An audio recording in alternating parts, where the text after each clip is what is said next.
Perkenalkan, nama saya Kristina Nirmayanti, NIM 15119012, Program Studi Pendidikan Kimia, Fakultas Keguruan dan Ilmu Pendidikan, Universitas Katolik Widya Mandira Kupang.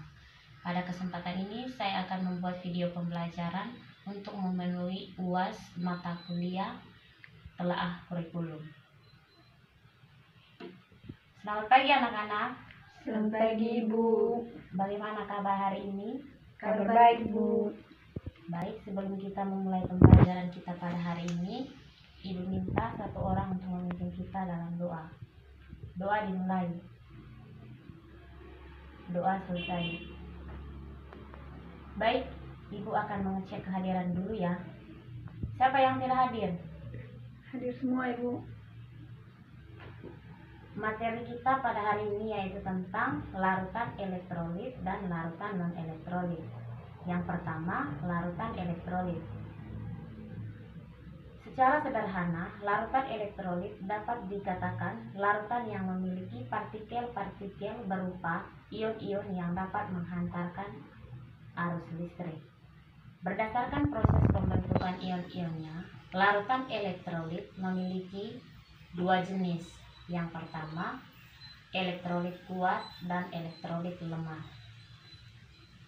Yang pertama, elektrolit kuat. Elektrolit kuat adalah elektrolit yang dapat menghasilkan larutan dengan daya hantar listrik yang baik.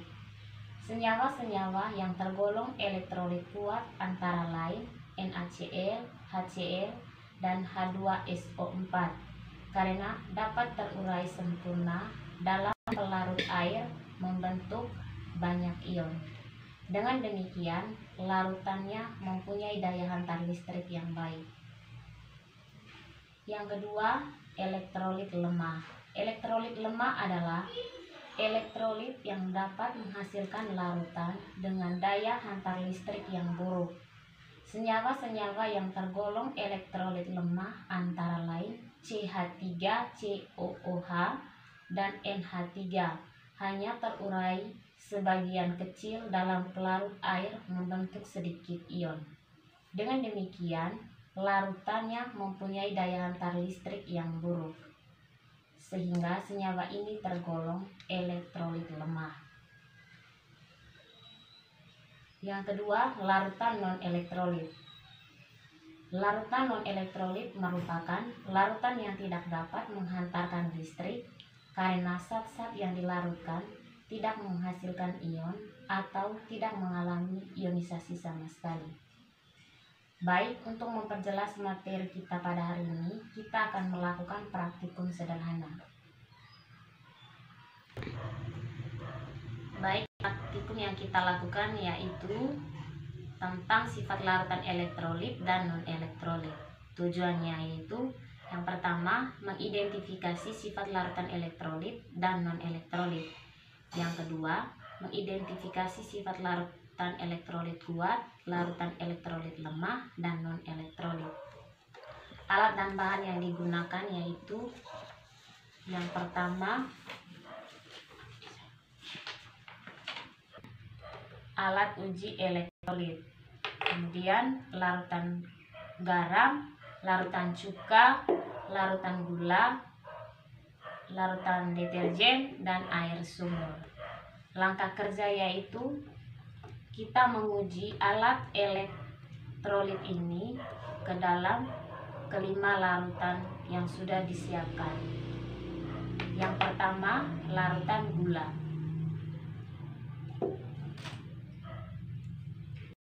Judul percobaan yang kita lakukan yaitu sifat larutan elektrolit dan non-elektrolit. Tujuannya itu mengidentifikasi sifat larutan elektrolit dan non-elektrolit. Yang kedua, mengidentifikasi sifat larutan elektrolit kuat, larutan elektrolit lemah, dan non-elektrolit. Alat dan bahan yang digunakan yaitu alat uji elektrolit, larutan cuka, larutan garam, larutan gula, air sumur, dan larutan deterjen. Langkah kerjanya yaitu yang pertama, kita menguji alat elektrolit ini ke dalam larutan gula. Apakah larutan gula ini dapat menghasilkan nyala lampu atau tidak?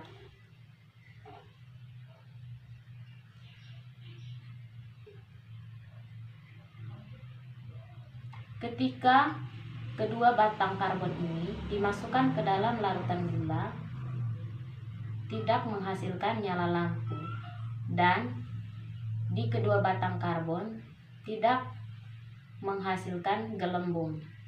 Jadi larutan gula ini termasuk ke dalam larutan non-elektrolit.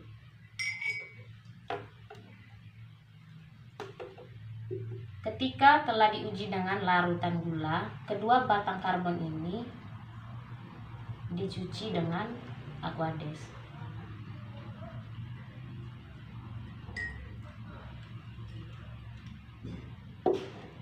Jangan lupa juga dilap menggunakan tisu.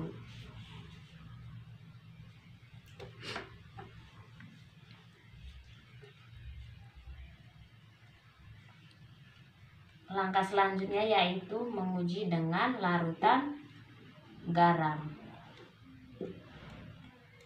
Ketika kedua batang karbon ini dimasukkan ke dalam larutan garam,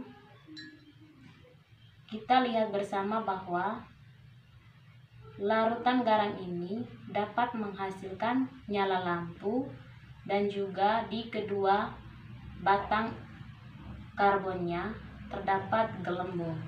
Jadi larutan garam ini termasuk ke dalam larutan elektrolit karena dapat menghasilkan nyala lampu.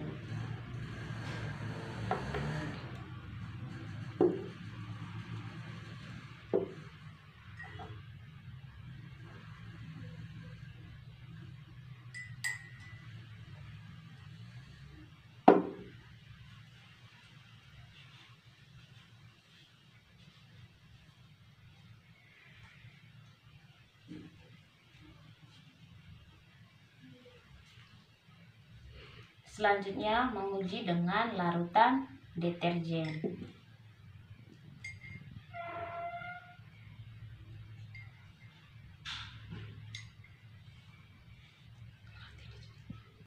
Kita lihat bersama bahwa deterjen ini dapat menghasilkan nyala lampu, dan larutan deterjen ini juga termasuk ke dalam larutan elektrolit.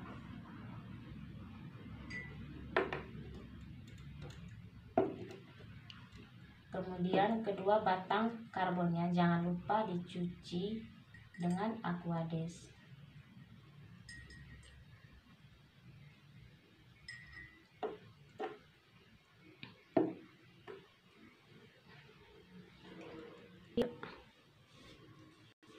Kemudian kedua batang karbon ini dilap dengan menggunakan tisu. Langkah selanjutnya yaitu menguji ke dalam larutan cuka.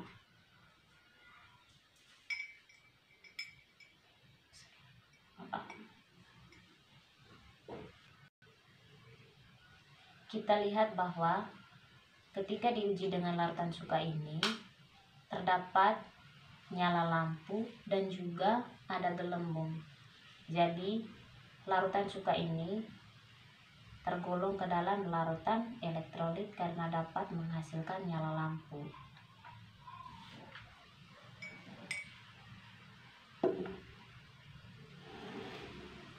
Jangan lupa batang karbonnya dicuci dengan Aquades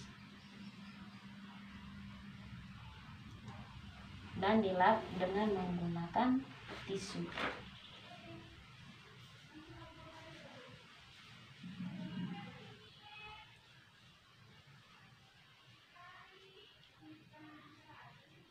Kemudian yang terakhir menguji ke dalam air sumur. Apakah air sumur ini dapat menghasilkan arus listrik atau tidak?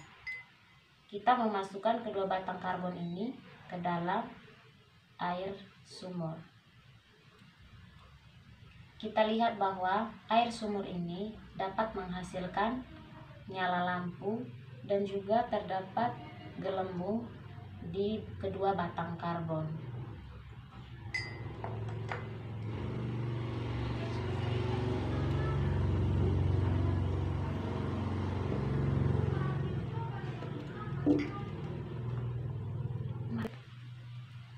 Baik, dari praktikum yang kita lakukan dapat disimpulkan bahwa larutan yang tergolong ke dalam larutan elektrolit yaitu yang pertama